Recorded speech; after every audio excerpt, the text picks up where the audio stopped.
مغرب کا وقت تھا، ہر طرف مغرب کی اذانوں کی صدائیں گونج رہی تھیں۔ وہ بھی نہا کر نکلی تھی اور مغرب کے وقت وہ کھلے بالوں کو لیے گیلری میں آ کھڑی ہوئی۔ یہ جون کا مہینہ تھا، سخت گرمی تھی، ہر طرف حبس کا ماحول تھا۔ تبھی اسے اپنے قریب ٹھنڈ کا احساس ہوا۔ بال ہواؤں کے زیر اثر اڑ رہے تھے۔ وہ دونوں ہاتھوں کو ایک دوسرے میں پیوست کر کے پھونکے مارنے لگی کہ یہ اچانک اتنی ٹھنڈ کہاں سے آ گئی۔ ٹھنڈ جیسے پسلیوں میں گھس رہی تھی۔ اس کی کان کی لوئیں سخت گرم ہو گئیں۔ اسے اس چیز کا احساس ہونے لگا۔ تبھی زور سے کسی کتے کے بھونکنے کی آواز آ رہی تھی۔ نمرا نے نیچے جھانکا تو وہ ان کے گھر کی طرف ہی دیکھ کر بھونک رہا تھا۔ ایک تو اتنی ٹھنڈ پتہ نہیں کیسے شروع ہو گئی ہے، اور اوپر سے یہ کمینہ اپس کتا بھونکے جا رہا ہے۔ اوئے شٹ شٹ، وہ اسے بھگانا چاہ رہی تھی، مگر وہ ادھر دیکھ کر بہت زور سے بھونک رہا تھا۔ بھئی اس کتے کو کیا ہو گیا ہے؟ وہ منہ ہی منہ میں بڑبڑائی۔ نمرا بی بی، یہ جنگل ہے، یہ سب تو ہوگا ہی، گزارا کرو۔ وہ خود سے ہی گفتگو کر رہی تھی۔ اوئے کتے میاں، یہاں کیا نظر آ رہا ہے؟ وہ تھوڑا اوپر ہو کر ہاتھ ہلاتی زور سے بولتی۔ تبھی اسے اپنے قریب کسی سرگوشیاں سنائی دینے لگیں۔ وہ یکدم گھبرا سی گئی۔ کتے کو میں نظر آ رہا ہوں۔ اسے اپنے پیچھے کسی مردانہ آواز سنائی دی تو وہ خود میں سمٹ سی گئی۔ نمرا کو یہ آواز بہت عجیب سی لگی۔ ڈر دل میں کہیں کنڈلیاں مار رہا تھا۔ اس نے تھوک نکلی اور پلٹا۔ اسے وہاں کسی کا سایہ نظر آیا اور غائب ہو گیا۔ یہ کون تھا اور کہاں گیا؟ وہ حیرت سے ادھر ادھر دیکھنے لگی۔ جبھی الفت بیگم کی آواز پر وہ سوچوں سے باہر نکلی، جو اس کے کمرے میں موجود اسے چیخ چیخ کر پکار رہی تھی۔ نمرا نے سر پر ہاتھ مارا۔ اب خیر نہیں، وہ بڑبڑائی اور دوبارہ نظریں دہرا کر وہ اندر کی جانب بڑھ گئی۔ تم کہاں گئی تھی اور یہ کیا حالت بنائی ہوئی ہے؟ دوپٹہ کہاں ہے اور بال کیوں کھلے ہوئے ہیں؟ تیرے ابا کو منع بھی کیا تھا یہاں گھر نہ لیں، شہر ہی ٹھیک ہے۔ ایک تو جنگل میں گھر، اوپر سے سامنے ہی قبرستان۔ مجھے تو ہر گھڑی خوف رہتا ہے کہ جوان جہاں لڑکی ہے اور یہ جنگل، یا اللہ میں کیا کروں؟ وہ سر پکڑ کر بیٹھ گئی۔ ارے اماں ریلیکس، کہیں نہیں گئی تھی، یہیں گیلری میں تھی، اس نے تحمل سے کہا، جبکہ الفت بیگم نے جھٹکے سے سر اٹھایا۔ تو مغرب کے وقت اس حالت میں گیلری میں گئی تھی؟ ہائے رے نمرا، میں تیرا کیا کروں، تجھے کب عقل آئے گی؟ لڑکی نے انہیں اپنا ماتھا پیٹنا شروع کر دیا، اور نمرا کو بھی وہ واقعہ یاد آ گیا تو وہ اب تھوڑی گھبرا گئی۔ اپنی امی کی حالت دیکھ کر اس نے اپنے ساتھ ہونے والا یہ واقعہ بتانا تو بہتر نہ سمجھا، اس لیے خاموش ہو گئی اور یہ سب بات کے لیے چھوڑ دیا۔ ارے میری پیاری اماں، اب نہیں جاؤں گی، بس تم ہوش ہو جاؤ۔ وہ ان کے سامنے گھٹنوں کے بل بیٹھے ہوئے محبت سے کہنے لگی۔ پکا نا؟ انہیں حادثہ سا ہوا؟ جی پیاری اماں، پکا، ان کا ماتھا چومتے ہوئے بولی تو وہ پرسکون سے ہو کر چلی گئی۔ نمرا نے سانس خارج کی اور چلتی ہوئی سائڈ ٹیبل تک آئی اور دراز سے تالا چابی نکالی اور گیلری کا دروازے پر تالا لگا دیا اور چابی واپس دراز میں رکھ دی۔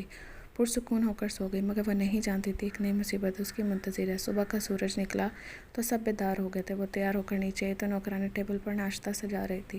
نمرا نے خاموشی سے ناشتہ کیا۔ اماں میں ظاہر باہر جا رہی ہوں، تھوڑی دیر میں آ جاؤں گی، نمرا نے الفت بیگم سے کہا تو وہ اسے گھورنے لگی۔ ارے اماں، آ جاؤں گی، کہیں نہیں جاؤں گی۔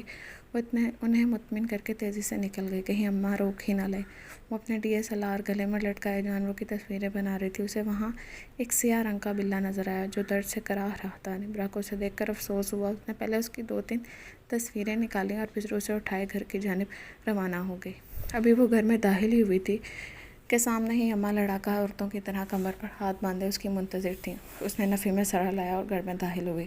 اور یہ کس منحوس کالے بلے کو لے آئی ہو؟ وہ اسے ٹوکتی ہوئی بولی۔ بلے نے انہیں بری طرح گھورا تھا۔ ارے اماں، اسے چوٹ لگی ہے، ٹھیک ہو جائے گا تو واپس چھوڑ آؤں گی، وہ انہیں تفصیل سے آگاہ کر رہی تھی۔ یا اللہ، اس لڑکی کو ہدایت دینا، نہ جانے کیوں میرے دل میں ہول اٹھ رہے ہیں، جیسے ضرور کچھ غلط ہونے والا ہے۔ نمرا ایک خوبصورت اور جوان لڑکی تھی جسے دیکھ کر سب کے منہ سے تعریفی کلمات ہی نکلتے تھے، اس لیے الفت بیگم پریشان رہتی تھی۔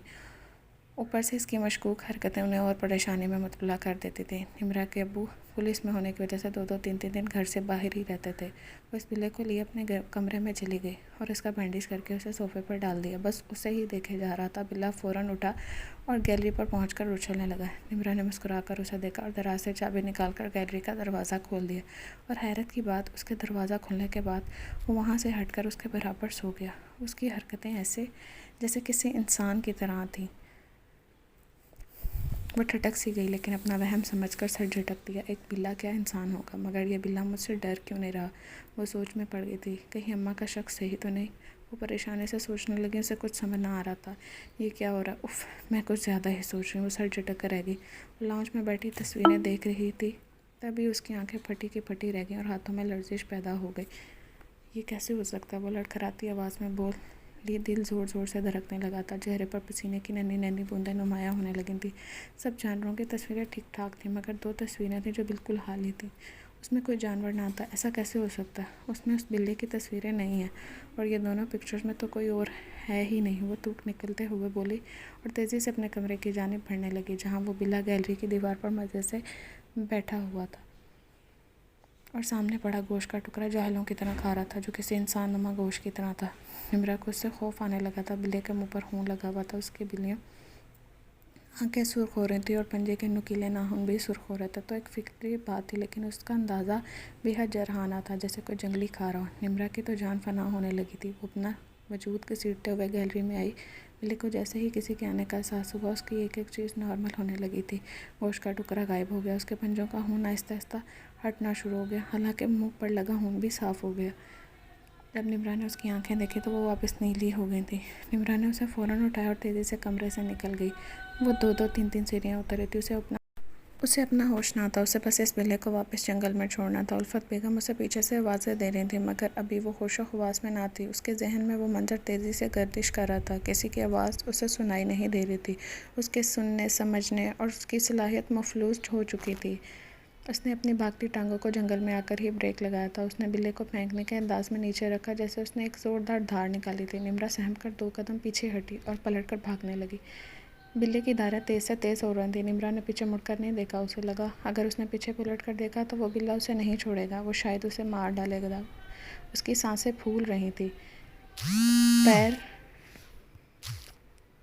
پاؤں دوڑ لگا لگا کر شل ہو چکے تھے۔ ایسے لگ رہا تھا جیسے اس نے کوئی میراتھن ریس میں حصہ لیا۔ اگر وہ رکی تو ہار ضرور جائے گی اور اگر وہ رکتی تو واقعی ہار جاتی۔ ریس تو نہیں مگر زندگی ضرور ہار جاتی۔ اس نے گھر آ کر ہی سانس بحال کیا اور دروازے کی چوکھٹ پر گر کر بے ہوش ہو گئی تھی۔ چونکہ آج اتوار کا دن تھا اس لیے نمرا کے ابو اشرف صاحب کی چھٹی تھی۔ وہ لاؤنج میں بیٹھے اخبار کا مطالعہ کر رہے تھے۔ کسی کے گرنے کی آواز پر انہوں نے اپنا سر اخبار سے نکالا تو نمرا کو پڑا دیکھ کر وہ گھبرا سے گئے۔